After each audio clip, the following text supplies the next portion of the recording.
Millennial starts right now. Hello there. It is Wednesday, April 5th. We're going to get our check on weather and traffic in just a minute, but first some news. We're getting into the newsroom right now. There has apparently been a tentative agreement reached between the Sutherland Springs church shooting victims' families and the U.S. Department of Justice. We are working to confirm this ourselves, but other outlets are reporting that the agreement would end years of legal battle for more than 80 family members of survivors and victims, but it still has to be approved by Attorney General Merrick Garland.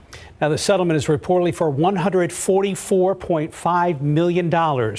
If Garland signs off on the deal, it would end the legal battle over a federal judge's ruling that the U.S. government bears some responsibility for the attack because it failed to submit the shooter's criminal history into a database that would have prevented him from purchasing firearms. 26 people were killed in the 2017 mass shooting in Sutherland Springs. We're going to continue to monitor this story and bring you the latest as we get more information. Right now, we're checking in with meteorologist Justin Horn and get an update on those showers and storms. Yeah, we've had some rain throughout the morning as a frontal boundary has worked through the city of San Antonio. That rain is starting to push south of town now. We still have some pockets of perhaps moderate rain, nothing that has been all that heavy this morning, with the exception being up around Kerrville, where we did get a heavier thunderstorm just a few hours ago. But again, the front is through most of San Antonio now, and you'll start to notice some gusty winds and cooler temperatures too throughout the day. Let's zoom in on where some of the rain is right now. If you're watching us from Elmendorf, you're getting some pockets of moderate rain moving through right now along Highway 181 there, just south of Calaveras Lake, getting some rain. And this extends down along 1604 on the south side of Bexar County and even into Atascosa County now, with some showers around Poteet at this hour. Once this rain passes by, we'll be done with the rain chances for today, but they pick back up as we get into tomorrow. Outside here in San Antonio, some wet roads, temperatures sitting at 64 and it's cloudy. Dew point is at 47, so that number has dropped off significantly from where it was earlier this morning thanks to that front. Northerly winds at 10 miles per hour, gusting to 26, and you see some of the wind gusts here. That's going to be the big story now over the next couple of hours are these gusty winds. We're seeing gusts now to 31 at Stinson, gusting to 26 at the airport, and we'll see gusts as high as 35 miles per hour here over the next few hours. Your KSAT 12-hour forecast, 70 at noon. We'll call it partly cloudy this afternoon. Temperatures not as hot though, 78 for a high today and then into the 70s tonight. Things change again tomorrow. We get some good rain chances. We start to see the rain chances rise overnight, and by midday tomorrow, we're talking an 80% chance of showers and storms, and there could be some heavier pockets of rainfall. Much more on that coming up. We'll get over to Stephen now with a look at the roadways and see if we've had any incidents. Well, Justin, like I mentioned earlier, the weather was a total mood today, but thankfully it really didn't impact our commute too much. But let's get a quick look. There's 281 at the airport. If you have travel plans that take you right through the area, really can expect some cloudy skies, as you see right behind me from TransGuide, but the roads are looking quiet. And we love to see that. Thankfully, the commute was not riddled with too many problems when we saw some of the rain, but we saw a lot of wet roads, especially out toward 10, up toward Kerrville. Now, back here in town, as I mentioned, the issues were really minimal. We saw a crash reported here at Loop 410 northbound at New Valley High Drive, and that was about it. We had our fair share of stalled vehicles, and right now it looks like the main issue will be some slowdowns. I just checked our KSAT website, did not see any significant issues that would cause any big delays for drivers, but I'll be watching that very closely. Do notice that we still have a little bit of a slowdown, though, off 35 southbound. If you're heading in from Live Oak, just prepare for that. That's always expected when we see those areas, especially with construction in the area as well. But again, 281 at 410 if you're heading to the airport, not a bad shot. But as we get one last look around town, there you can see 10 west at Loop 1604.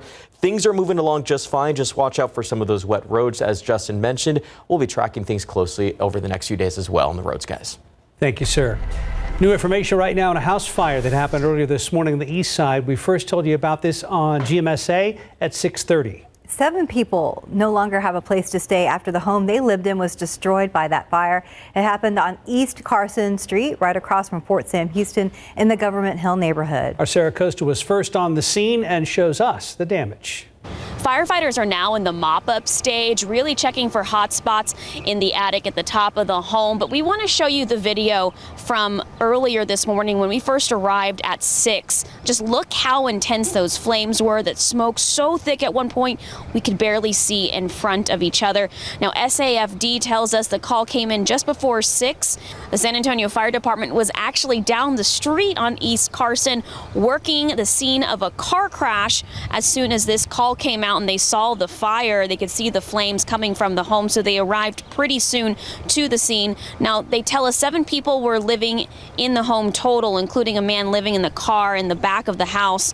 3 rooms were rented out by the landlord. Everyone got out safely. No one was injured, including 2 dogs. Now, the fire started in the back of the home, and firefighters say those flames quickly took over. It took about 25 minutes for firefighters to knock out this fire. The estimated damage to the home is about $80,000 to $100,000, and arson is on scene investigating the cause of this fire. Coming up at noon, hear from a woman, family of 4, who was staying in the home. She says her and her family were actually living in a tent before they were able to rent out this room, and now she fears that they're going to be homeless again, that the home that they were staying in is destroyed by this fire. From the east side, I'm Sarah Costa, KSAT 12 News. And here's a look at today's 9 at 9. Former President Donald Trump told his supporters the numerous criminal counts he faces in New York are part of a, quote, sham investigation. In his first speech since pleading not guilty to 34 felony counts, he took the stage at his Mar-a-Lago estate last night, where he was met with thunderous applause from his supporters.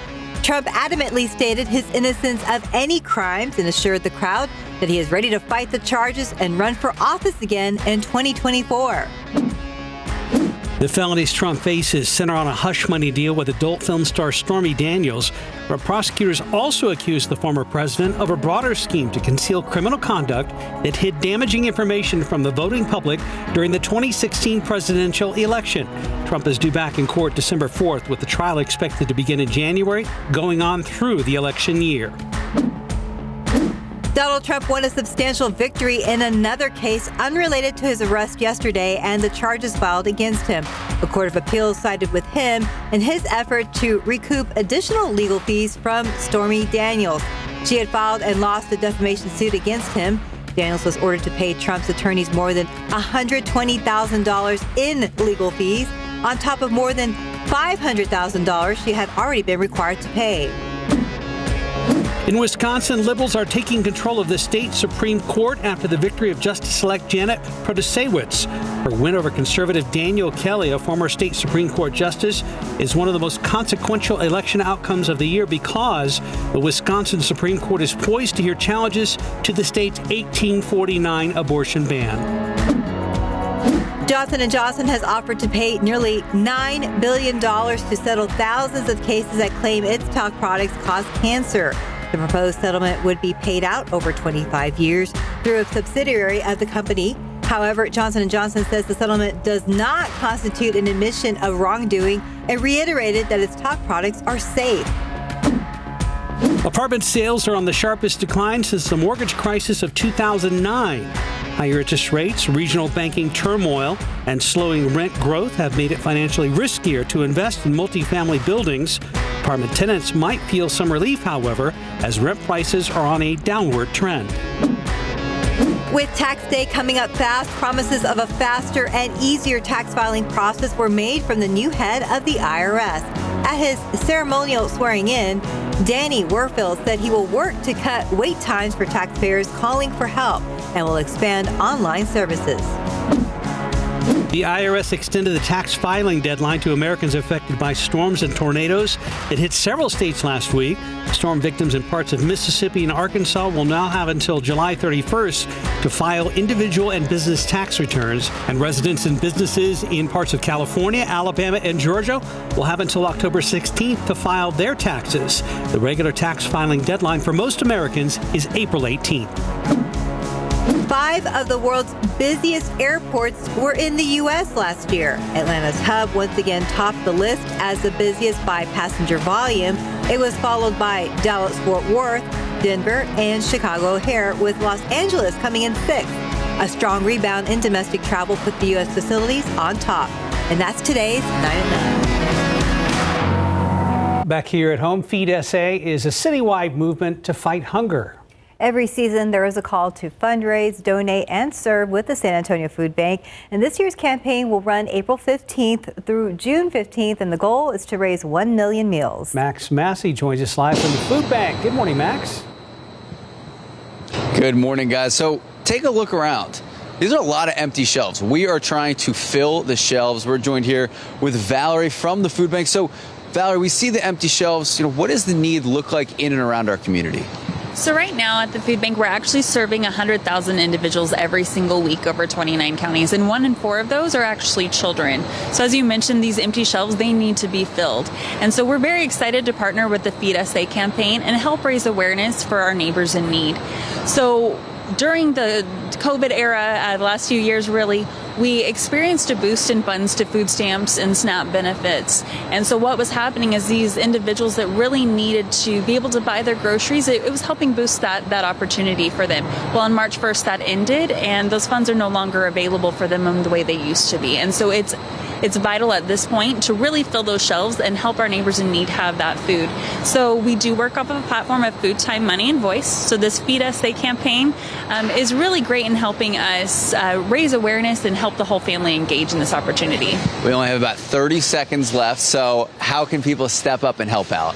Well, definitely check out the safoodbank.org website. Again, there's ways to engage in food, time, money, and voice. So definitely opportunities for the whole family. I've seen kids as young as 3 years old help sort in our warehouse.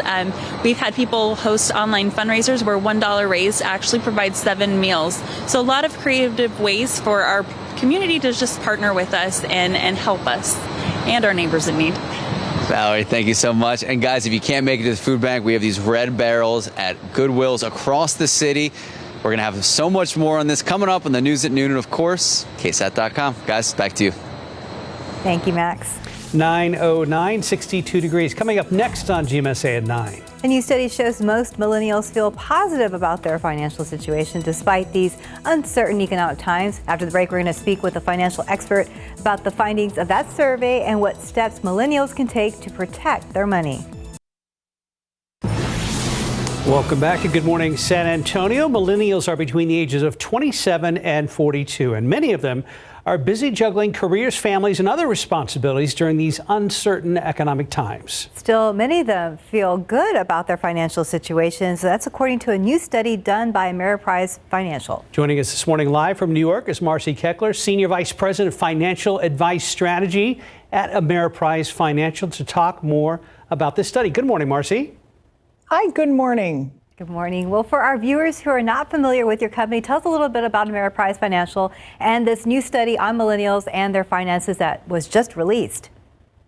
Well, Ameriprise is based in my hometown of Minneapolis, Minnesota, and we have been around for 129 years.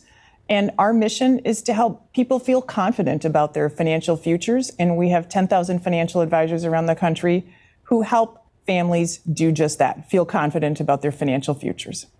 And what about the study, Marcy? We wanted to understand how are millennial investors feeling. Millennials are the largest U.S. population by generational size today, and we wanted to know how are they feeling. And as you said, they feel pretty positive. 6 out of 10 feel that their financial situation is pretty good. However, they are balancing a lot of demands. They are in the heart of their financial adulthood. They're balancing work and families and lots of competing demands. And they have a number of things on their minds that they're working to balance. And what steps can millennials take to protect their financial well-being while balancing the other priorities in their life? Well, we know they are concerned about things that many investors are. 9 out of 10 are concerned about inflation. They're concerned about taxes, possible increases in taxes that they might suffer. They're thinking as well about the potential for a recession. And so they have a lot on their minds. They are taking steps. 95% of millennials are taking some steps to address those challenges. And the top 2 things that they are doing are music to my ears as a certified financial planner myself. 60% say they are focused on really trying to spend less, and just under half are also focused on saving more. That is a great combination at any life stage. The other thing I'll emphasize, millennials in our study have an opportunity to learn a little bit more about tax management. Only 3 in 10 are focused on the tax treatment of their different retirement savings options. And so that's an opportunity for millennials to learn more and to get some expert help on their tax situation. That dovetails right into our last question here, Marcy. Where should millennials go for financial advice? We learned a lot of millennials are asking friends and family for advice, and we also learned that's not always the best idea. We asked if they'd had any bad financial advice, and on average, those who had taken bad advice said it had cost them about $17,000 on average, and that the number one source was friends. So, of course, we're going to continue to talk to friends and family about lots of things, but take any financial advice with a grain of salt and think about getting a second opinion from a financial professional. They can bring objectivity and experience to your situation and help you understand what are the steps that make sense for you. How can you define a comprehensive financial plan that will help you achieve your goals, manage the risks you face, and increase your confidence. Financial advisors did make a difference in the millennials we talked to who were working with an advisor, which was about a third of them. Their confidence level in their finances, rather than 60% for the entire population, it went up to 76% if they had the help of a financial professional. So that's something for millennials and anyone to consider as a way to boost your confidence.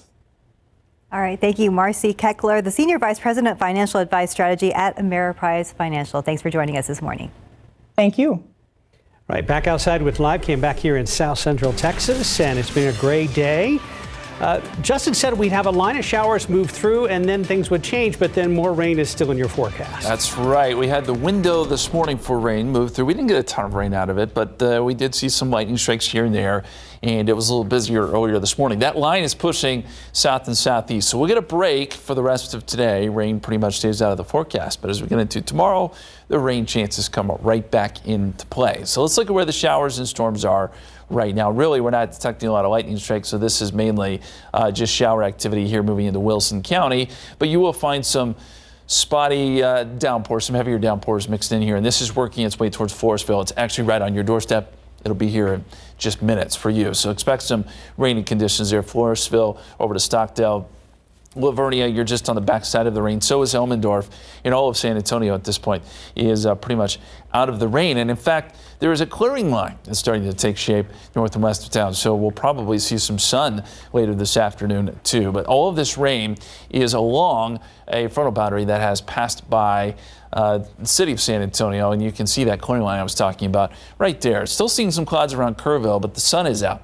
And Rock Springs, you're seeing sun. Del Rio too. Still cloudy here over San Antonio. And temperatures cooler behind the front. 64 right now here in town. Out ahead of that boundary, 76 in Pleasanton, 76 Kennedy, 77 in Gonzales. But it'll cool down there too as this front eventually makes its way down to the Texas coast. It'll feel a lot better today.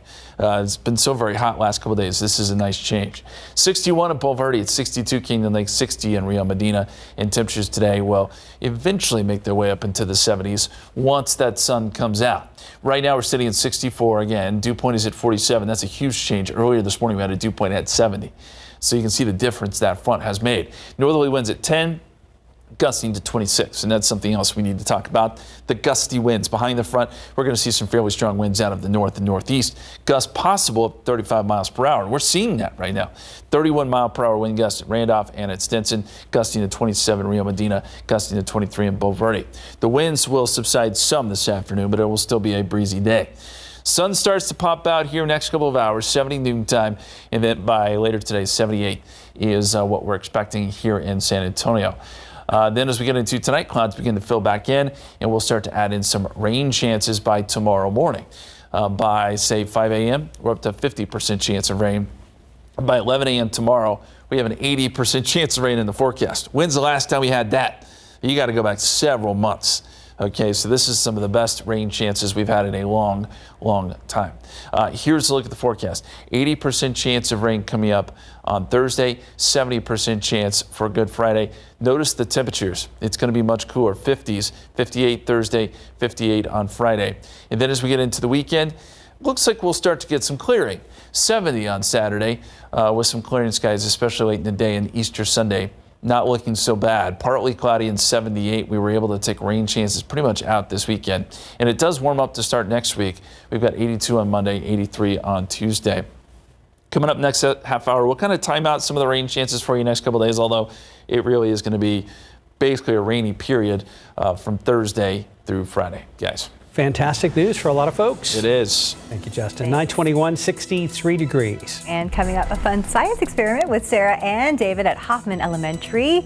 We're going to see what they're up to. Looks like it's not a ball on a stick. It's another kind of experiment there. We're going to hear from her very soon after the break.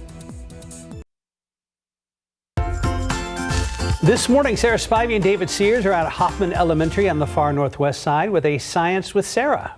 They're doing a couple of space experiments with some fifth graders over there. Good morning, guys. Good morning, guys. We are having a great time at Hoffman Elementary School with these awesome fifth graders here. We're going to do a couple of space experiments, but first I wanted to give you an idea of how big space is, because that's going to factor in. David's playing with the beach ball, but David, this is the sun. Oh, wow. Ah, it's really hot. Okay, if the sun was a beach ball. It was a beach ball. It would be steep. There wouldn't be much of There wouldn't. a beach ball there. The Earth would be the size of a pea. Whoa. If the sun was a beach ball. So hold that. How far away are we? We're a lot farther than that, that's for sure. And then here's the thing. If the Earth was a pea and the sun was a beach ball, the moon would be this pinhead here. Wow. Look how tiny that is. That circular pinhead. Yeah. So we're going to do a couple of experiments. The first one we're going to do here is all about our expanding universe. You ready for this, David? It's hot. Hot potato. All right. So the first thing we're going to do is show that ever since the beginning of time, the Earth has been expanding, and we have seen growing distances. So in order to see this, what we're going to do is you're going to draw two dots on this deflated balloon here, David. Here's your pen right here with the Sharpie. 2 dots. 2 dots. Yep. Okay. Bam. All right. I'm going to measure the distance between those. That's about an inch. Okay. So go ahead and blow up this balloon, David. All the way. Whoa! Keep on going. All right, let me measure the distance here. Where'd they go? Oh, they're right there. Oh, there they are. It's a little harder to see. So here's the difference. Look at that. 4 inches now is the distance in those dots. So as the universe expands, things get farther and farther apart. That's why we have such far distances. Did y'all get that? Is that cool? Okay. Yeah, okay. The next experiment we're going to do. Let the air out. It contracts. The next thing we're going to do is show moon phases here. We're going to take a sharp pencil and this styrofoam ball. Okay, hold on. Here, why don't you use mine? Hold on. When's the last time you He's saw going to me? sharpen a pencil. David knows how to use those analog pencil sharpeners there. How's it going, David? We're getting there. All right, so while David's doing that, this is going to be your moon, and your head is actually going to be the Earth. And we're going to watch the phases of the moon change. Let's go ahead. Mr. Ruiz is going to turn off the lights. We have this lamp over here that's going to be in the middle, held up. And then, if David, you'll come over here, and Robert can be on this side of you. What you'll do, Robert, if you want to be from his perspective here, over his shoulder, go ahead and rotate around this way, rotate, and you can see how the phases of the moon are changing. A waxing gibbous, now it's a full moon, and then a waning gibbous. So coming up, these awesome 5th graders are going to do these 2 experiments. Are you guys excited? Yeah! All right, let's do it right after the break.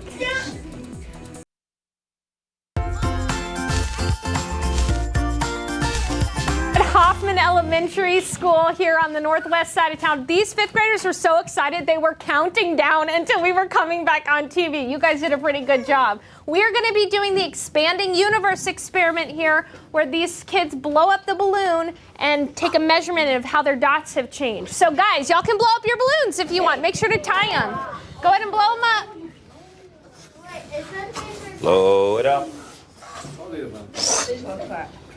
Okay, cool. Oh, look, your heart expanded. See, all right, now tie it together, guys.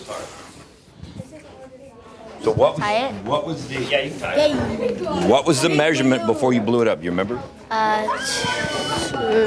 What was it? 2 centimeters. All right, so now you're going to measure that again. What was your measurement before you blew it up? 1 centimeter. 1 centimeter. Okay, so now you're going to measure. here. So here we go. Here's this measurement. Oh, look at that. Oh, okay. That is, how big is that? 4 centimeters. Yeah. So what happened? So what It happened? expanded. Yeah. And did the distance get shorter or longer in between? Longer. That's right. Longer. Yeah. So how did yours go? Mine was shorter. Okay. Your distance got longer, right? Yeah. Okay. While you're Okay, I'll tie it. tying that balloon, you got it? You gonna get that? No. Okay, so what was your measurement before? I think the break passes. Tying a balloon is not an easy thing. I'm gonna tell you that right here. They are So where'd your harder to dots see go? here, but they're actually Expanded you found so them? much the Okay, dots so went let's away. measure those. We lost the dots. Oh, no. It's like more like 3 centimeters, right? So what happened? It expanded, right? Cool. So That's did you get it neat. figured out on how to tie it? Okay. So where were those were your dots? Yes. How far apart were they when you first started? About half a centimeter. Oh, you got them close together. All right. So measure now. Let's see what happened.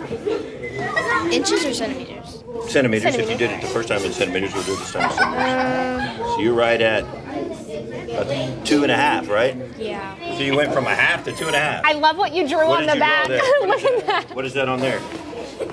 It's So it's a stick man. It's a heavy. stick man. So the stick man grew too. You went from a child to a grown up. Yeah. All right, great. So that's the balloon experiment. So now we're going to do the moon phases experiment. David, if you wanted to... Oh, the moon? Yeah, we're going to do the moon one. I'm going to turn off the Okay, lights. get ready for the moon. We're going to do the moon experiment now. So that means we're going to turn out the lights. All right, so where did our floodlight go? There it is. I'm going to turn on our floodlight. Got your moons ready to go? All right, we're going to do those. What were the phases that she told you about?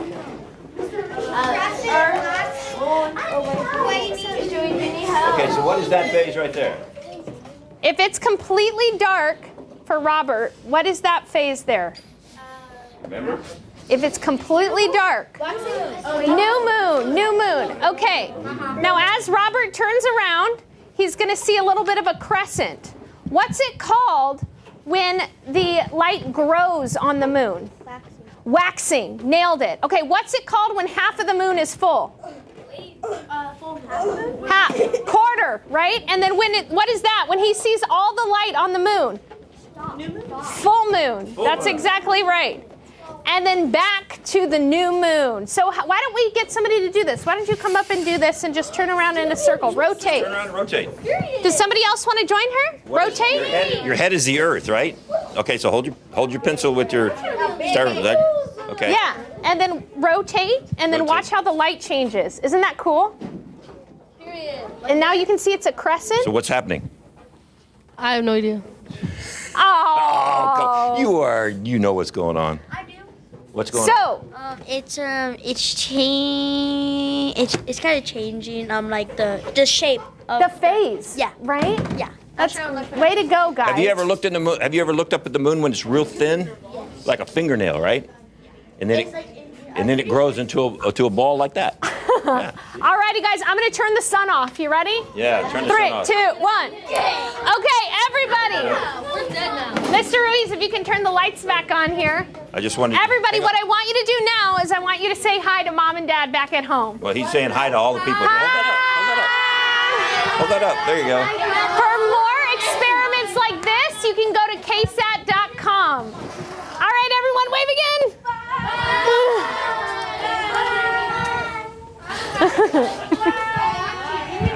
The long goodbye. Yeah. Everybody out at Hoffman Elementary. Good job. That was clever. Sarah, David, thank you guys. Yes, thank you. High fives all around. And if you're a fan of rain, high fives continue. Yes, we have good news from Justin. And Justin, I see you knew all those answers that Sarah was asking. Yeah, well, Blurting them out in the studio was adorable. Goes with the territory. I love the comparison though, where they showed the pinhead, how big the moon is compared to the sun. And it's a great way to show that. Thank you, Sarah and David, for passing along some knowledge. Let's look at the live radar right now. We've been watching these showers and storms working their way through San Antonio along a frontal boundary. They're now pushing to the south and east Forestville, getting some showers and some downpours there. This is moving towards Gonzales. And we're noticing this is starting to flare up a little bit. Again, we're not really expecting severe weather or anything like that, but we could see some lightning strikes. Kerrville got hit earlier with a pretty good-looking storm. We didn't get much here in San Antonio, but now as this moves south and east, starting to see things intensify just a little bit. Poth, you're getting some rain. Highway 87, rain coming down there. And then right into the city of Gonzales now, seeing this line move in, and you're getting a good downpour as we speak. This is, as we were saying earlier, sort of the appetizer, because we've got even better chances of rain coming up tomorrow. After this line passes by, things actually quiet down for a little bit today, and this is along a cold front. We did get the pollen count in earlier this morning. Oak is in the high category, 4,620. Molds are low. We'll see where we end up tomorrow with a little bit of rain. You may see those mold numbers come up, but we could conceivably, if we get some good heavy rain, see the Oak numbers come down. That would be great. 70 at noontime, basically taking away rain chances this afternoon. Partly cloudy, and 78 at 5 p.m. A cooler, windy day. Expect those wind gusts up around 30, 35 miles per hour here over the next couple of hours. How much rain could we receive tomorrow and Friday? We've got an update on that for you here in just a few minutes. Justin, thank you. This morning, former President Trump reacting to the dozens of felonies he faces. Seething with defiance, Trump rallied his loyal supporters at Mar-a-Lago, calling the charges a, quote, insult to the country. ABC's Morgan Norwood has the latest. This morning, former President Trump reacting for the first time to the dozens of felonies he faces. Seething with defiance, Trump rallied his loyal supporters at Mar-a-Lago, calling the charges an insult to the country. The only crime that I have committed is to fearlessly defend our nation from those who seek to destroy it. The former president, arriving to court via police motorcade, quickly hustled into the courthouse by Secret Service, where he pleaded not guilty to 34 state felony charges that he repeatedly and fraudulently falsified New York business records to conceal criminal conduct that hid damaging information from the voting public during the 2016 presidential election. A catch and kill scheme. That is a scheme to buy and suppress negative information to help Mr. Trump's chance of winning the election. A charge of falsifying business records is typically a misdemeanor in New York, but the charge can be upgraded to a felony if it's tied to another crime, such as tax or campaign finance violations. It's shocking to me that a state prosecutor would try and prosecute something as thin as this and prosecute a violation of federal election laws when they're state prosecutors. The district attorney's office had looked into this case before, but DA Alvin Bragg saying he's bringing the case now because of new evidence, but he did not elaborate. Trump's legal team calling it political persecution. The court proceedings, a historic first for a sitting or former American president, concluded in just under 1 hour. He was reserved, he was calm. Judge Juan Merchan did not place a gag order on the case, but he did advise Trump to refrain from making statements that are likely to incite violence. And former President Trump due back inside this Manhattan courthouse December 4th, with a trial beginning in January. Morgan Norwood, ABC News, New York. 940, 63 degrees. You're watching GMSA at 9. We'll be right back. You may be shocked when you get mail from the Bexar County Appraisal District this week. Property values are up, some by 15%. It's about the average increase for Bexar County. Teresa Garces has lived in the Dignity Hill neighborhood for more than 20 years and says developers have changed her modest neighborhood. They look like medium-priced homes, but they're not. They're selling almost triple the amount that the people paid for them. Home sale prices are what the appraisal district follows to set values. That number helps to determine how much you pay in property taxes. Now, if you disagree with the numbers, of course, you can file a protest. The appraisal district even encourages that. That form is on the back of your notice. You can also do the entire appeal process online. You have until May 15th to file that. And SAS customers have many questions about a fee that just started showing up on their bills this month. It's called the Uplift Assistance Program fee, and many are wondering what the fund is and where that money is going. So we asked SAS spokeswoman Ann Hayden about it, and she says City Council voted on the fee last November, and the Rates Advisory Committee asked for the charge to be broken out into a separate fee on customers' bills. Now, SAS Board and City Council also overhauled how its customers pay for water and sewer services. This fund goes toward helping low-income families pay their bills. Doesn't affect the bottom line of your bill at all. It's about 32 cents per 1,000 gallons. And So most people will see a very small amount, $1.50 or so. Hayden says customers cannot opt out of the fee because it was approved by the board and council as part of SAW's new rate structure. She added it goes directly to the fund and does not pay for any SAW's salaries. We are getting closer to Easter weekend, and beginning tomorrow night, city leaders will be temporarily doing away with curfews at certain parks for the holiday weekend. Starting Thursday at 11 p.m., the curfew will be lifted. It will be back in place Easter Sunday at 11 p.m. And some of the parks on the list include Brackenridge, McAllister, MLK, Roosevelt, Southside Lions Park. And for more details, you can head over to our website at KSAT.com. Well, we can tell you just by looking at TransGuide, and there's 10 west at Loop 1604. The sun is peeking out in some spots. Yeah, the sun will pop out a little bit this afternoon, and that should boost temperatures some, but it's going to be an overall cooler day. We'll expect highs only in the 70s, which will feel great compared to where we've been last couple days. Let's first start, though, with the radar, and you can see we've got that broken line of showers and storms right along the front, and that continues to progress off to the east and southeast. So Gonzales, you're getting some decent rain right now. Floresville, the rain has passed you by. So this happens pretty quick. We're not seeing a ton of rain out of this particular system. That front will push all the way to the Texas coast before we see the rain come back in, and that happens tomorrow morning. What I wanted to do real quick is look at rainfall totals, at least estimates by the radar, and where we saw some of the heaviest rain this morning with these showers and storms was up around Kerrville, where we picked up radar estimates close to an inch.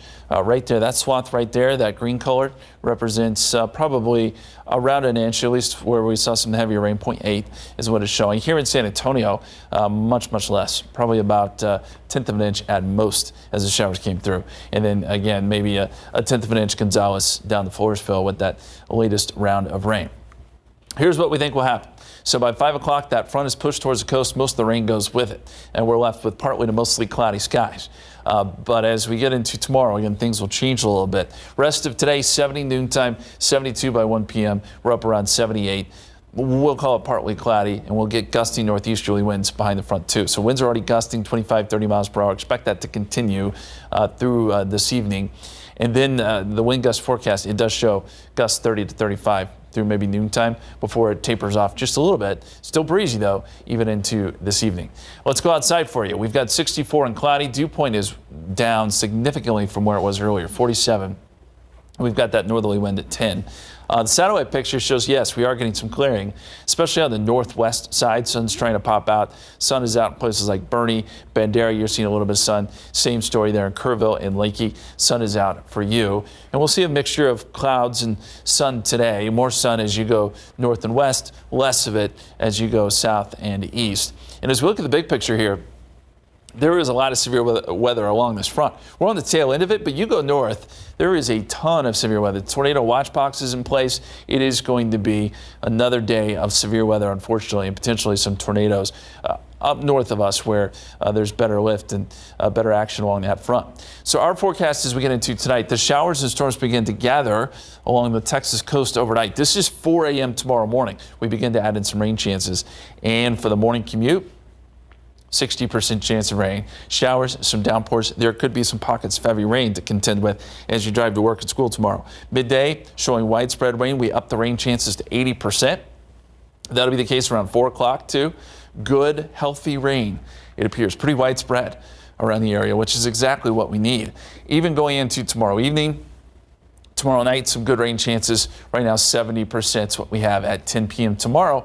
Even around midnight, showing some good, healthy, heavy rain. There could be some pockets where we see some minor flooding, and that's something we'll watch for.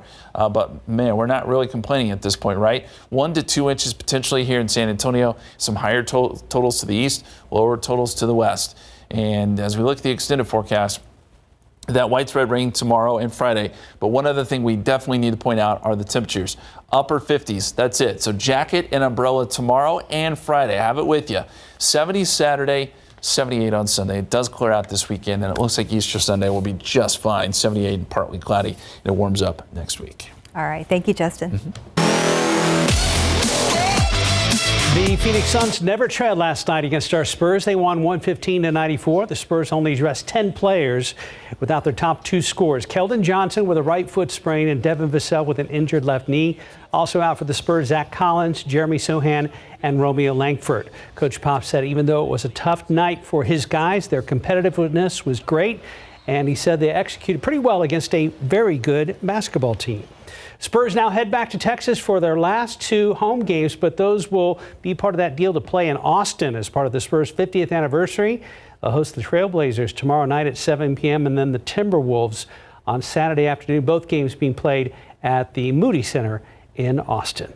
Go Spurs go. Time now 9:50 and 63 degrees for now. We'll be right back. Many people from San Antonio drove up to Arlington this past weekend for the Taylor Swift concert, including many people here at KSAT. Justin had a blast. He's probably the only one that didn't go. He wasn't one of them. No. Well, one Taylor Swift fan ended up living one of his wildest dreams, and if you were at the concert Sunday night, you may have witnessed it. ABC's Will Gant shares this story and tells us it was all made possible thanks to Taylor herself. Jalen Ford likes to dance. Then I just started.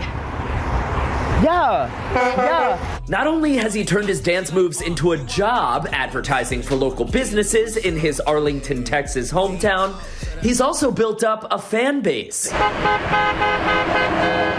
Jalen also loves Taylor Swift. You know, she shake the haters off, and I shake the haters off too. And I just like that she just keep going. The 20-year-old with autism spectrum disorder is a serious Swiftie. Oh, I like your shirt. I like your shirt. Oh, I like that folklore. Jalen's community there in Arlington starting a GoFundMe to get Jalen a floor seat to Taylor's concert on Sunday night. Jalen, the lucky one, dancing the night away when security approached him. I thought I got in trouble. I just thought I was in the wrong seat. Not a hoax. Taylor's team bringing Jalen right to the foot of the stage when this happened.